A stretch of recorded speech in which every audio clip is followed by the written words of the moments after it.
kusangana kwatiri kuita zvekare pano paHadzirari 263 pano pachange ndichikuzivisai manews updates ezvinhu zviri kuitika munyika yedu yeZimbabwe. Kana uchiri munyowani pathis YouTube channel kusubscribe mahara utina on the notification bell so that patinoramba tichidzoka neamwe manews updates uchange uchingozvionera panapa uchange uchiwana manews updates ezvinhu zviri kuitika munyika yedu yeZimbabwe. Saka ndatisubscribe, ndatilike this video, ndatishare this video kuhama neshamwari, zvinobatsira kuti veruzhinji vange vachiona this video kuburikidza nekushare kwavo chavaitira this video.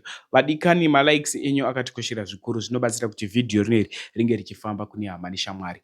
Sekuziva kwamunozvita mhuri yeZimbabwe, manews updates epanapa ndinoyanawo ndakamabatanidza. Why ndichiyanawo ndakamabatanidza? Ndinenge ndichiitira kuti tiwane manews updates akangoti wandei pasame video. First update yedu inyaya yemuparliament. Mamutori muparliament muchipisa. So muparliament mabvunzwa kunzi kuti mari yenyika ite value like ite simba tingaite sei. Zvikanzi senyika yeZimbabwe, sevana veZimbabwe wakangotaura kuti mari yedu inotenga ende ine value, zveshuwa inoita simba.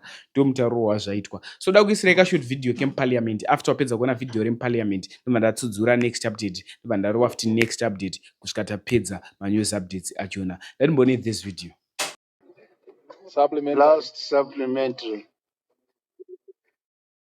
Maita basa honorable speaker say. Ndinofara kunzwa minister vachiti panoda kutorwa matanho anosimbisa mari yedu kuitira kuti kana taibata tirege kurwa nehana. Zvino chinonyanya kusimbisa mari haasi mashoko asi matanho. Saka mubvunzo wangu ndewekuti matanho api ari kutorwa nehurumende achaita kuti mari yedu isimbe tirege kuzorwa nehana.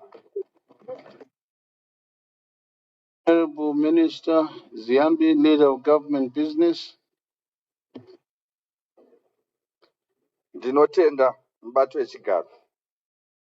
Zvinodiwa ndezvekuti tisave nemuono wekuti mari yedu haisevenzi. Hakuna chimwe chinodiwa mubato wechigaro. Ukangoti mari yedu inosevenza, watogona, ndo matanho acho.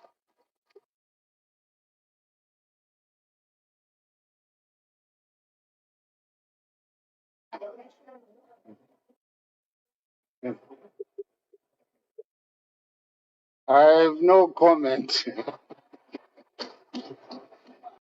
Next update ndinofunga wazvinzwira kamutauro kaitwa apa pandofunga wazvibata. Hanzi iwo wangotaura kuti mari yedu ine value, inobva ita value. Next update video revanhu vekanzuru. Chii chiri kumboitika kuvanhu vekanzuru? Tikuona mavideos mazhinji izvezvi kanzuru iri kubhomorwa, kwese kwaenda iri kusvika ichibhomorwa. Mavideos mazhinji sofa atareceiva kubva paiswa mutemo yokuti hatitoda kuona mavhenda achatengesa manheru mastreet. Zvisinei kanzuru iri kuenda masikati futi mustreet ida unobvisa vanhu, but iri kubhomorwa. Apa ividhiyo revanhu vekanzuru apo pavanga vachirwisana nemavhenda. So vanga vachidhonzerana brai stand reya rinonzi unoisa marasha mukati wobva waisa nyamba pamusoro wotanga kubraya tunhu kwako. Anga vachidhonzerana brai iriri. Vanhu vakutoramba kuteerera kanzuru, ndozvazviri kureva. So da kuisira video ravo wapedza kuona video vachitaka kudhonzerana kakurwisana nekuda kwebrai iroro yavanga vachidhonzerana. So ndokumboita zvandofika kuve section after wapedza kuona video kuti boy here vanhu kusateerera mutemo uri kuiswa munyika yeZimbabwe. Da kuti uone video, wapedza kuona video ta zvaunofika kuve section. Ndodauro futi imwe last update, ndichangopesa sangu nelast update tozosangana zvekare nguva inotevera. Saka ndandimbone this video.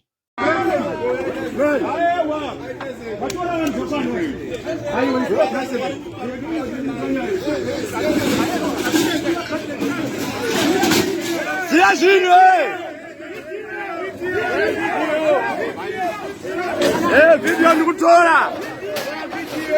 ndikutora. Kwazviro zvevanhu munozvitorerei?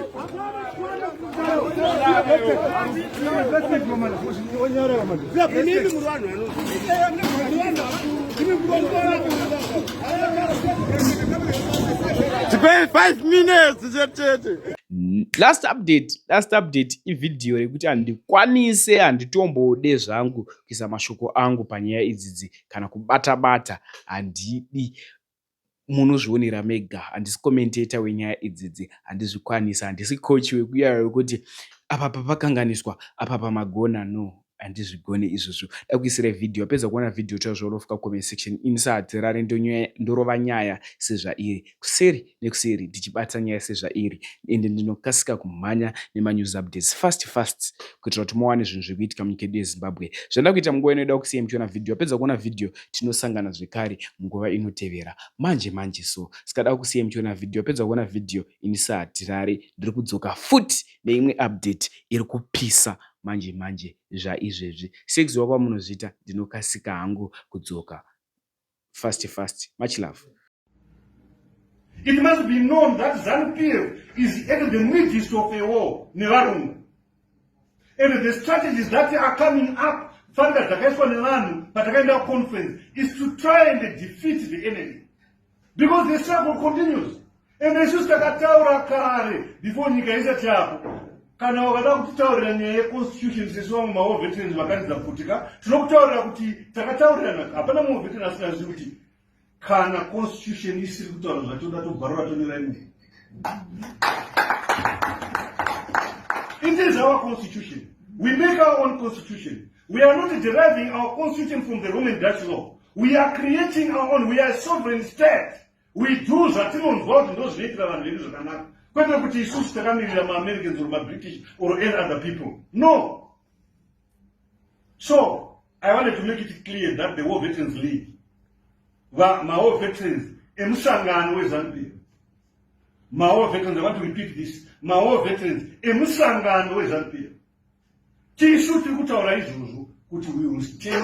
with the president, we will stand with resolutions Iran. I hope the president requests Yakaitwa Iran. You will not turn that down. Because people spoke. And he said in one of his addresses, the people's voice is the people. The voice of the people is the voice of God. Second,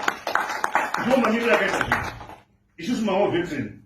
Those are took I hope anyone else who had the question about this subject,